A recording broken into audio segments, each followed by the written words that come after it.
வரட்டுமா?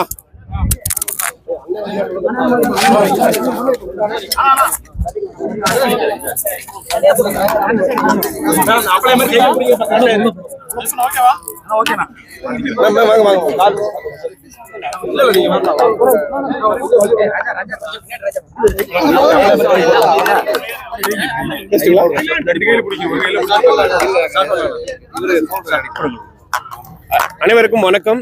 என் பேர் KST கிரிபிரசாத். நான் ஒரு வழக்கறிஞர். தமிழக வெற்றி கழகத்தினுடைய சிங்காநல்லூர் சட்டமன்ற வேட்பாளராக அறிவித்த எங்களோட தளபதிக்கு ரொம்ப நன்றி. எங்கள் பொதுச் செயலர் அண்ணன் அவர்களுக்கும் ரொம்ப நன்றி. இங்கே நிறையா மக்களை சந்திக்கிறப்ப கண்டிப்பாக ஒரு மாற்றம் வேணும் அப்படிங்கிற எண்ணத்தில் இருக்காங்க. அது தளபதியால் மட்டும் தான் கொடுக்க முடியும்னு மக்கள் நம்புறாங்க.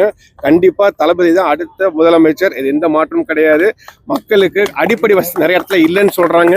நாங்கள் வந்தால் கண்டிப்பாக அது என்னென்ன தேவைகளோ பூர்த்தி செய்ய அத்தனை நடவடிக்கை எடுப்போங்கிறத சொல்லிக்கிறோம்.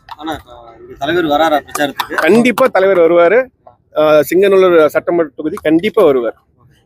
நான் ஒரு வழக்கறிஞர். இது வரைக்கும் கிளைண்ட்டுக்காக கோர்ட்ல நான் பேசிட்டு இருந்தேன். இனிமேல் சிங்கநல்லூர் சட்டமன்ற மக்களுக்காக நான் அசம்பிளியில பேச போறேன். எனக்கு ஒரு வாய்ப்பு கொடுங்க. தளபதி சொல்ற மாதிரி எங்களுக்கு ஒரே ஒரு வாய்ப்பு கொடுங்க. 2 ஆட்சியும் நீங்க பாத்துட்டீங்க. 2 கட்சியும் மாறி மாறி வந்துருச்சு. எங்களுக்கு ஒரே ஒரு வாய்ப்பு கொடுங்க. நாங்க என்ன பண்றோம் கூட நீங்க பாருங்க. ஒரு வாய்ப்பு கொடுங்க மக்களே. போன முறை அதிமுக ஜெயிச்சிருக்காங்க. இந்த தடவை நாங்க ஜெயிச்சிருவோம் அப்படின்னு சொல்லி தீவிர பிரச்சாரத்துல ஈடுபட்டு இருக்காங்க. களத்துல எப்படி இருக்கு?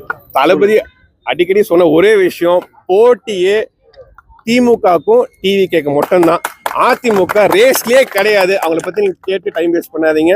நாங்க கண்டிப்பா ஜெயிக்க தான் போறோம்.